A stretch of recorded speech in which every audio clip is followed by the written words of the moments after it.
Here is Romans chapter 11 verses 10 to 12 from the New International Version of the Bible reads. 10 May their eyes be darkened so they cannot see, and their backs be bent forever. 11 Again I ask, did they stumble so as to fall beyond recovery?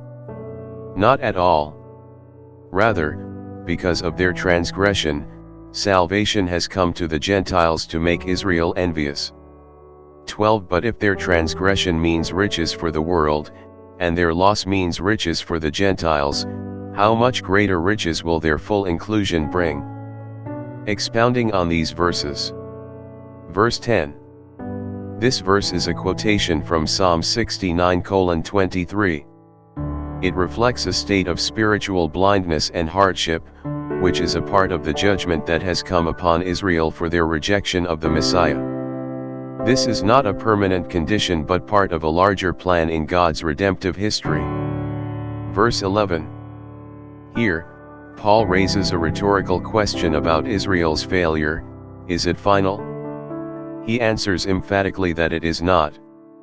The transgression of Israel, i.e., their rejection of Christ, is used by God to open the door of salvation to the Gentiles. This inclusion of the Gentiles, in turn, is meant to stir up envy among the Jews, potentially leading them back to faith in Christ. Verse 12. Paul continues his argument by contrasting the negative, transgression and loss of Israel, with its positive outcomes, riches for the world and the Gentiles. He implies that if Israel's transgression and loss have resulted in such blessings for the world, their full restoration and inclusion will result in even greater blessings.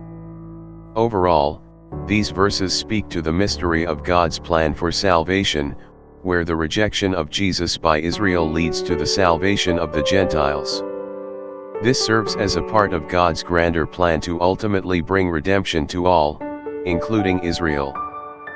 Paul is illustrating the depth and complexity of God's redemptive purposes and the hope of future restoration for Israel.